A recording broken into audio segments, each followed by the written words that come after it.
Bueno, chicos, estamos con nuestra abogada de cabecera, Noelia Gámez. Buenas tardes, Noelia, ¿cómo estás? Hola, Albert, buenas tardes. Muy bien, aquí como siempre, intentando dar un poquito de lugar a todas las cosillas y cuestiones que me quieras plantear.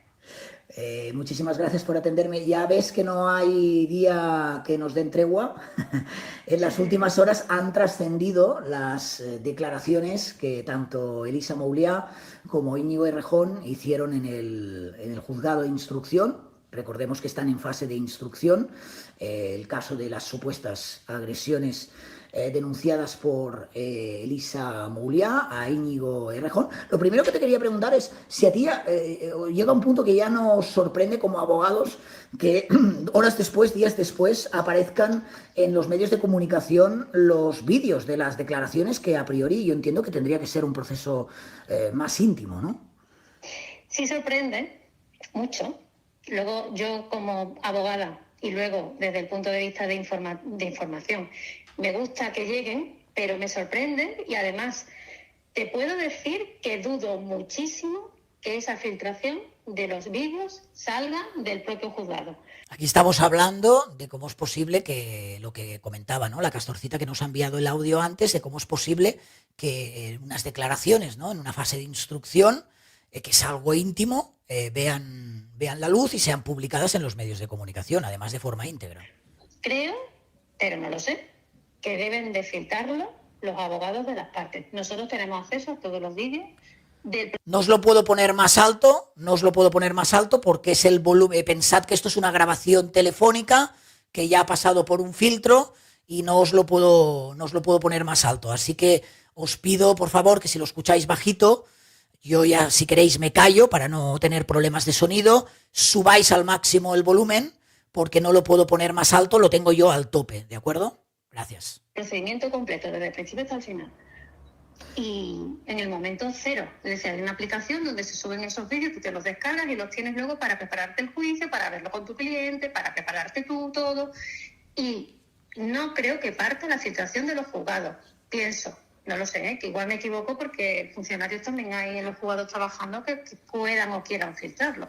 Y espero que no sea... Lo que nos dice aquí Noelia es que cree que muchas de estas filtraciones se producen por parte de los propios abogados de alguna de las partes, en este caso o de Mouliá o de Íñigo Errejón, que ella no cree que la filtración sea desde dentro del juzgado. Estamos hablando de una opinión, evidentemente, Noelia Gámez expresa su opinión. Y en todo momento, quiero dejar claro, es la opinión de Noelia Gámez, pero una opinión que a mí me interesa porque ella es abogada, porque considero que hace muy bien su trabajo, que se explica muy bien, y es la opinión de Noelia Gámez. Vosotros podéis opinar, evidentemente, distinto o como ella, ¿vale? Lo quiero dejar claro. Venga, adelante. Cambio de una prestación económica o de otro tipo.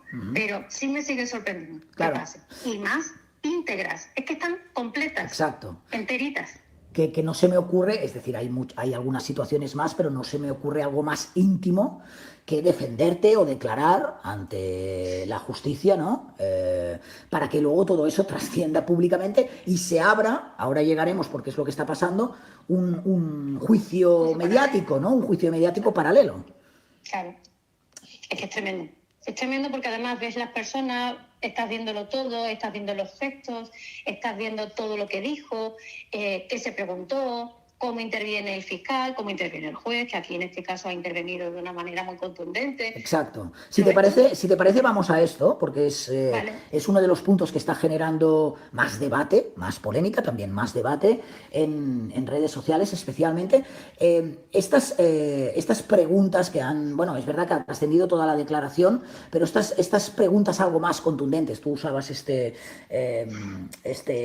vocablo, yo también lo usaré, algo más contundentes que están trascendiendo y que algunos aseguran que son más contundentes con Elisa Mouliá que con Íñigo Errejón. Primero, para aclararlo, son del juez, no son de ninguno de las partes implicadas, de ninguno de los abogados. Son de su señoría, efectivamente. Que no se le ve porque en la sala donde se ha grabado la declaración, no es un juicio aunque lo parezca, es declaraciones en la instrucción del procedimiento, es una sala donde se celebran juicios habitualmente y el juez tiene la cámara encima justo donde está la foto del rey, ahí es donde ponen la cámara. Correcto. Por eso al juez no se le ve, pero el que habla, interviene y pregunta es el juez. Hay mucha gente que se ha sorprendido del tono contundente que usa precisamente un juez a la hora de dirigirse a una, en este caso, presunta víctima, como es Elisa Mouliá. ¿A ti eso te ha sorprendido? ¿Es algo que nos debería sorprender o es habitual en este tipo de procesos? A mí no me ha sorprendido. Ayer lo comentaba con un conocido que no pertenece al mundo de la judicatura, seas abogado, seas juez, sea lo que sea. Disculpa por los perros. No te preocupes. No me ha sorprendido, y mucho menos me ha sorprendido porque estamos en un procedimiento penal. Y lo que el juez, creo que molestará a quien lo oiga, intenta dilucidar, intenta saber qué es lo que ha pasado, tanto con el uno como con la otra.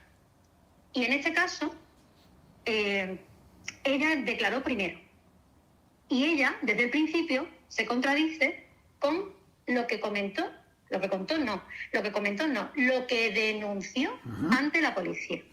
Entonces, entiendo que el juez, que es una persona humana, que tiene que ser objetivo, pero evidentemente él quiere saber qué es lo que ha pasado, porque estamos ante un delito, no lo olvidemos, de agresión sexual, que es muy grave, que es que no es que voy a hacerme un churro o un huevo frito, no, es muy grave. Entonces, tiene que saber qué es lo que ha pasado. ¿A quién le tiene que preguntar? A la prima de la denunciante, no, tiene que preguntar a la denunciante. Correcto. El tema no es tanto las preguntas, hablo del debate que se está generando, Sí, sino el tono incluso a veces de regañina que usa con Elisa Mouliá. Tú que has podido ver toda la declaración íntegra, ¿crees que hay motivos para en algún momento regañar o llamarle la atención a Elisa Mouliá en su declaración? Sí, creo que hay muchos, no uno, muchos. Por ejemplo. Porque no se sostiene, se contradice, añade cosas que no se habían dicho previamente.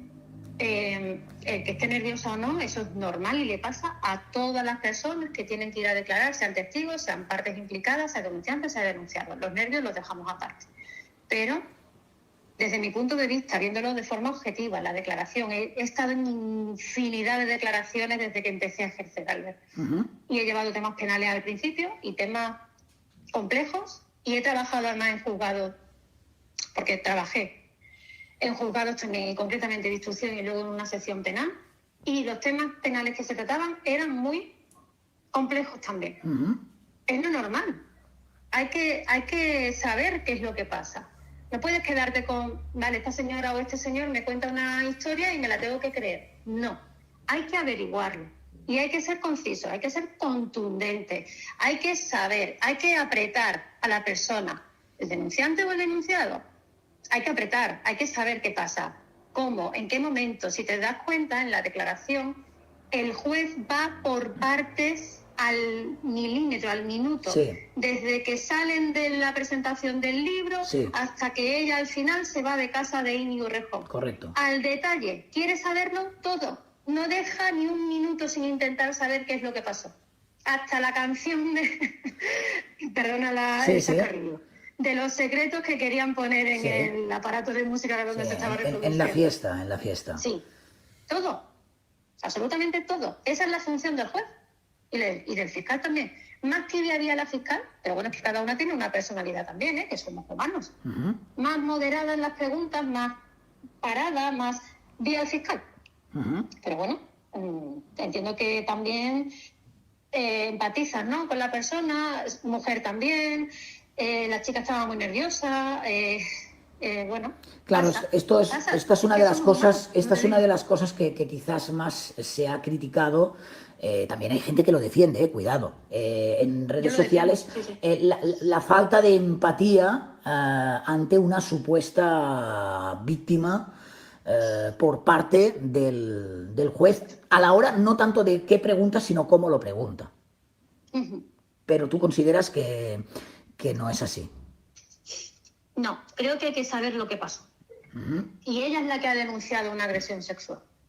Entonces hay que saber por qué se incomodó, por qué se violentó, cuándo le dijo que no, si ella se zafó de él, si no se zafó, ¿por qué estuvo con él si desde el principio se sintió incómoda, como le dice expresamente el juez?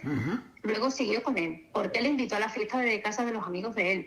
¿Por qué luego, cuando seguía incómoda y después de esa supuesta agresión en el dormitorio del domicilio de la casa de sus amigos, se va con él? Es normal que después, hombre, yo te digo una cosa, yo no hubiera actuado quizá de una manera muy diferente a la que tuvo este señor haciendo el interrogatorio a la denunciante. Hay que saber qué pasó. Estamos hablando de un delito de agresión sexual que la pena mínima, ya lo hemos tratado 1000 veces en tu canal, la mínima son 4 años de prisión.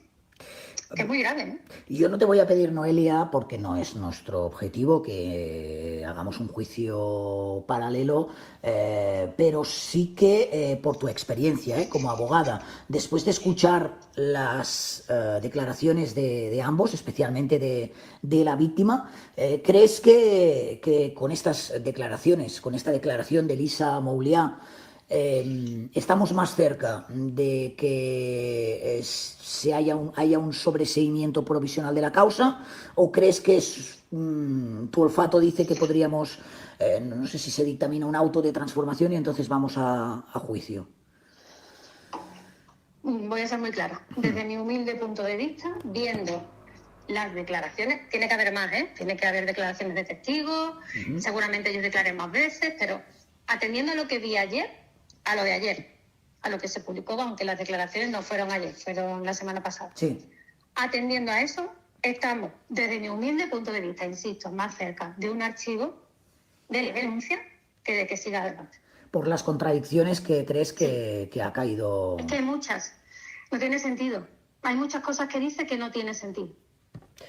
Claro, ahora hay personas que nos estarán escuchando cuando yo he dicho aquello de, ostras, me sorprende, ¿no?, que se filtre una declaración a los medios de comunicación en este sentido, y algunos se estarán pensando, ¿qué más da, no? Si luego tenemos un juicio paralelo en televisión y prácticamente las mismas preguntas que le pudo hacer el juez se las hizo en televisión José Antonio León, Terelu, en De Viernes.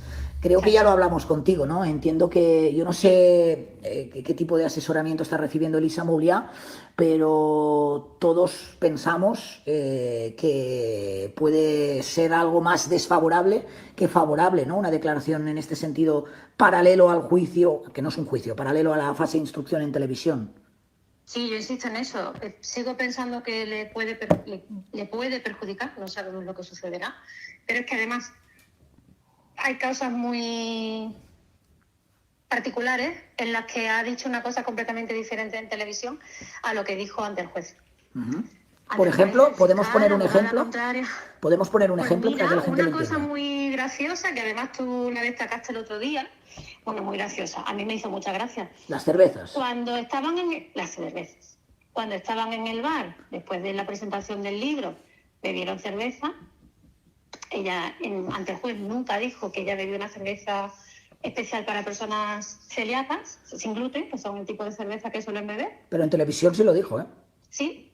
Más tarde, además, más tarde. Después de... Sí, más tarde.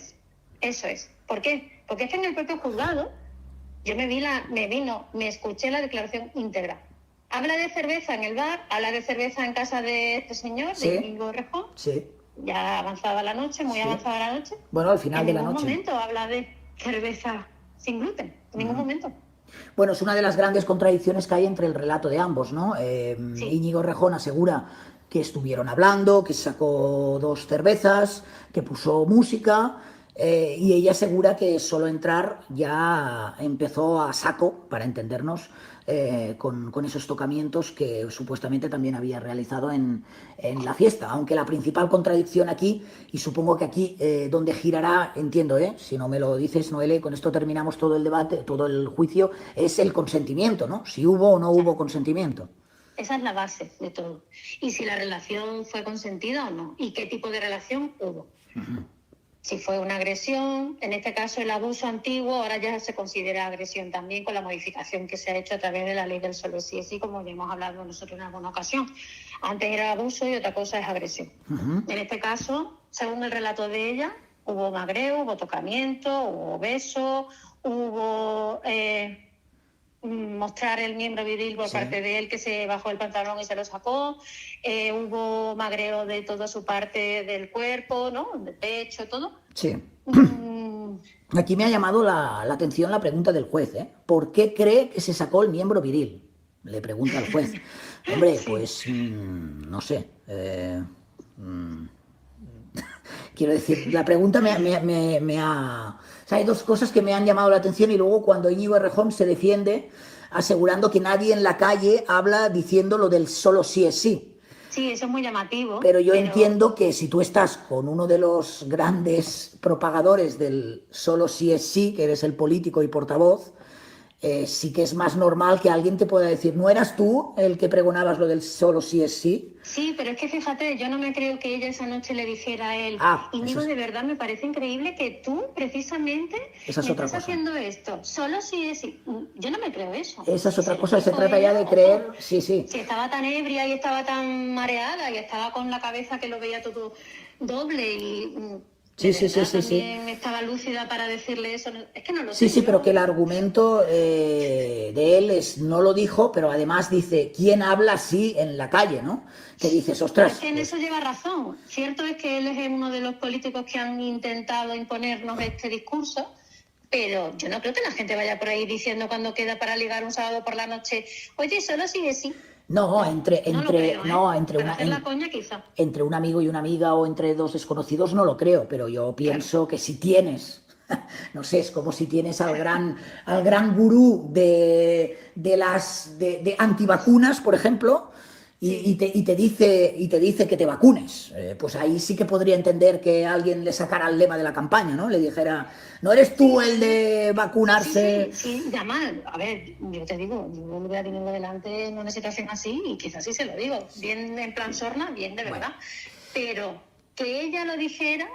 Claro, es que lo verbalizara. Bueno, de todas formas, simplemente esto no es una parte, que no creo que sea la parte ni mucho menos más importante del relato. Yo creo. Lo contundente de esto, que el juez le hizo a él hincapié en esto, es, ¿usted sigue diciendo que esto es una denuncia falsa? Es una denuncia falsa. Claro. Según usted. Se lo pregunta varias veces. Sí, ¿Por qué creo que se lo pregunta varias veces? Que ahí sí fue el juez contundente, el juez con él. Sí. Porque este señor lleva diciendo durante hace muchísimo tiempo que no existen las denuncias falsas. Correcto. Pues te ha tocado. Correcto. ¿Será falsa o no? Pero te ha tocado. Es que cuando salió a la luz, empezaron a salir las primeras informaciones del caso, ya lo dijimos.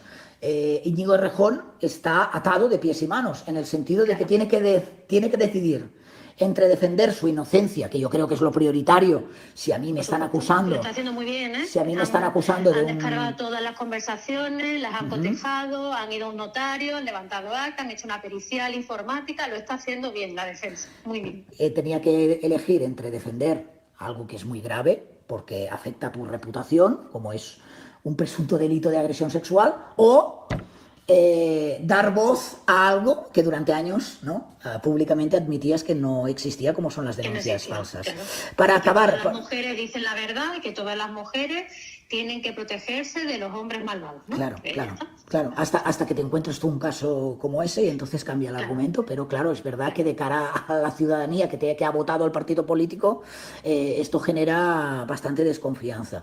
Para terminar, Noelia, que sé que tienes trabajo, en el contexto inicial nos comentaban, de hecho la propia Elisa Moulia, es que ha hablado tanto Elisa Moulia que ya no sé, Dios mío, pero bueno, es difícil ya saber el argumento primero cuál fue y ahora cuál es el último. Para recordar el contexto, fue la periodista Cristina Fallarás quien denunció una serie de personas, de supuestas víctimas, que sin pronunciar el nombre del político habrían sido, pues eso, ¿no? Supuestas víctimas de Íñigo Errejón. La sensación ahora mismo, no sé si por miedo o porque se hablaba también de una demanda conjunta, la sensación ahora mismo es que Elisa Moulia se ha quedado algo sola, al menos en cuanto a nombre y apellidos.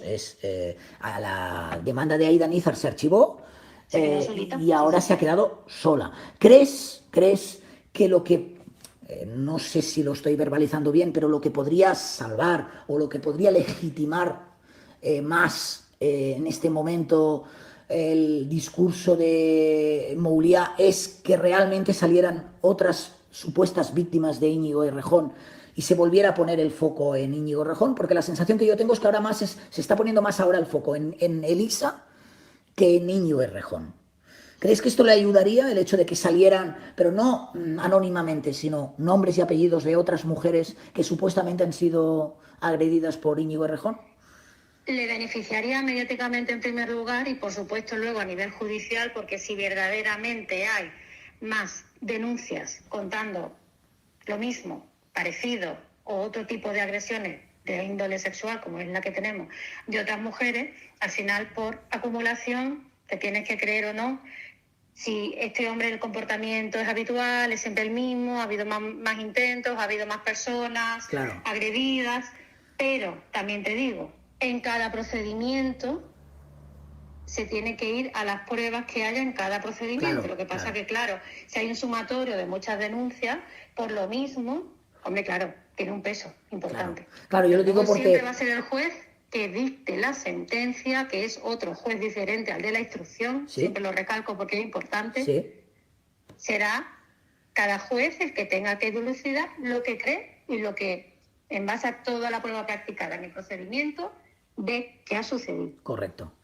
Es que ahora tengo la sensación de que estamos, en el caso concreto, la palabra de Íñigo Errejón contra la palabra de Elisa Mulea, ¿no? Sí, pero eso es siempre. Sí, lo que pasa es que el contexto que a priori nos habían descrito en un primer momento es que como mínimo existían 15 personas más que habrían sido víctimas, vamos a decir, de la forma de proceder del ex portavoz de Sumar, ¿no? Entonces esto, claro, no es lo mismo juzgar un caso concreto de lo que dice uno contra lo que dice el otro que tener un contexto donde hay más supuestas víctimas, ¿no? Claro. Pero no han salido.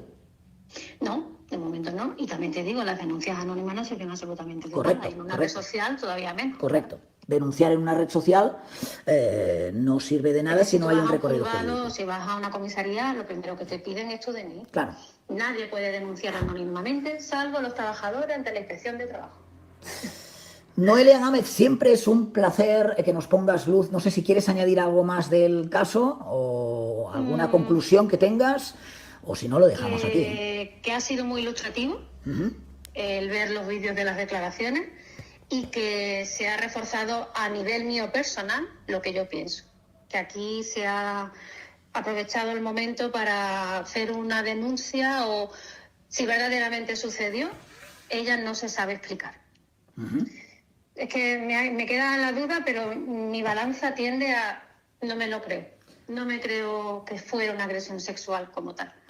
En cualquier caso, ¿crees que no ha gestionado bien? bien? Cómo se sienta ella. Correcto. Diferente es cómo se sienta la persona, pero es que estamos hablando de un delito muy grave, Albert. Como abogada, que es lo que me interesa, en cualquier caso, ¿crees que no está gestionando bien su estrategia de defensa? Ni la defensa, ni lo que está haciendo, ni cómo está saliendo en los medios. No lo está haciendo bien. Creo que te lo comenté el otro día. Sí. No se está beneficiando de cómo lo están llevando. Pues Noelia Gámez, como siempre, un placer tenerte aquí para que nos pongas luz sobre todo esto, ¿no? Porque veo mucha gente que a veces opinamos, y me incluyo, sin saber, y lo primero que decimos es, por ejemplo, en el caso del juez, es imposible que un interrogatorio sea con este tono, esto es una falta de respeto. Por eso me gusta acudir a los profesionales, que sois los que habéis vivido estas situaciones durante mucho tiempo, para realmente señalarnos si hay algo anómalo o no en todo este procedimiento. Claro. No, aún así siempre va a haber gente que no lo comprenda, pero bueno, cada uno tiene el derecho de pensar lo que quiere, como pasa siempre. Por supuesto, nosotros lo que hacemos siempre es intentar poner las herramientas para que la gente entienda y a partir de ahí, por supuesto, que cada uno opine lo que quiera. Faltaría más libertad de expresión. Noelia, muchísimas gracias por estar aquí con nosotros. Si te parece, un día de estos, ya sabes que estás invitada a entrar al canal. Sí, estoy muy liada, ya te comenté, ¿no? Y aquí es cuando nos dice que está liada y que si puede pronto se subirá. Antes de que opinéis, vamos a poner, para aquellos que no lo hayáis visto, un pequeño momento de ese interrogatorio para que, es 1 minuto y medio, vosotros también, o vosotras, si no lo habéis visto, podáis opinar. Es verdad que solo es un pequeño momento, que en estos casos siempre lo suyo es ver todo el interrogatorio completo. Pero para que veáis por dónde iban los tiros con Elisa Mouliá. ¿Usted sí quería algo con ese señor y al ese señor no corresponderle por esto ahora le denuncia? Porque este señor se ha reído usted. ¿Pero usted le dijo que parara? Sí, le dije que me estaba sintiendo muy incómoda y ya ahí me lleva. No, muy incómoda no, decir usted que me dejes en paz, que no me toques, que dijo algo de eso. Y después sí. Estamos en el asunto de que la tira en la cama. Y ahí, este señor, según usted, se sacó el miembro viril. Sí. Se sacó el miembro viril. ¿Para qué se sacó el miembro viril? ¿Sabe usted para qué? ¿O si lo sacó? Para violentarme. ¿Pero le intentó usted bajar las bragas o algo? ¿Le intentó hacer una... Eso no. Las bragas no. Dice usted que se sintió paralizada. Y no consintió nada. ¿Cuándo terminó este señor? ¿Cuánto tiempo duró el tiempo que estuvo chupándole las tetas, tocándole el culo y el glúteo y todo eso? ¿Cuánto tiempo duró eso? No lo sé porque a mí se me hizo eterno. Señora, si este señor la tenía en la cama, la tenía la puerta cerrada, está encima, ¿cómo dice usted que se zafa y se va? Pues porque me levanté. Pero tuvo que luchar con él, forcejear con él. Sí. Usted podía haberse dicho a sus amigos. Podía simplemente haber dicho, me quedo en la fiesta, contigo no voy a ninguna parte. Mira, yo de verdad... Mire, hable usted, perdone. Perdone. O sea, entonces es que es raro que usted no diga nada, que no se entiende que continúe con este señor o no le diga algo, yo tampoco o haga un gesto, yo tampoco lo entiendo. aguantar, irse con él. Créame que yo tampoco lo entiendo. Usted no lo entiende. No lo entiendo. Vale. A mí, sobre todo, lo que me llama la atención es que el juez no deja hablar prácticamente a la víctima y el tono que usa. A mí sí, yo debo decir que entiendo perfectamente las explicaciones que ha dado Noelia y me ha abierto algo más los ojos, pero a mí me sigue violentando el tono. Es que no se entiende. O sea, usted anuncia esto ahora, pero cuando... Que diga, es que no se entiende, por ejemplo. Bueno, ese es tu trabajo, pero decirlo así es que me recuerda más un tertuliano de viernes que un juez instructor. Esta es mi opinión, es decir, a mí me violenta un poquito, pero bueno, por eso he querido acudir a una profesional como Noelia, para que veáis que aquí tenemos o podemos tener también opiniones distintas, ¿eh? Lo tiene ahí, un abogado, y habla con él, decir, ¿a ti no te da vergüenza lo que hiciste? ¿No? ¿Cómo puedes seguir hablando de mí después de lo que hiciste? Bueno, este es uno de los momentos para que también os hagáis una idea si queréis opinar. Yo cada vez que lo escucho, algo me violento. A partir de ahí, sobre todo este momento en el que prácticamente no le deja hablar, ¿no? Pero ¿cómo es posible? Pero es que parece que le esté regañando, que yo entiendo que él tiene que saber, que él tiene que obtener esa información. Yo estoy más que por las preguntas que las veo lógicas, es el tipo de tono, impulsividad, si queréis. Los compañeros de profesión de este señor, estamos hablando del juez Adolfo Carretero, aseguran que suele ser una persona, un profesional, un juez que hace unos interrogatorios bastante incisivos, pero se está abriendo paralelamente un debate. De hecho, la propia Cristina Fallarás se ha pronunciado en espejo público y ha dicho que el maltrato en la sala Mouliá ha dejado boquiabierta a la sociedad. Es decir, Cristina Fallarás habla abiertamente de maltrato en la sala Mouliá. Hay otras personas que utilizan el término machismo judicial ante esta actitud del juez. Y por eso he querido explicar, o contactar con Noelia y preguntarle en esta pequeña entrevista si esto que hemos escuchado y hemos visto es habitual, no es habitual, es anómalo, si ella, que está acostumbrado a asistir a este tipo de sesiones, de alguna forma le violenta, no le violenta, y habéis tenido ahí la opinión de Noelia.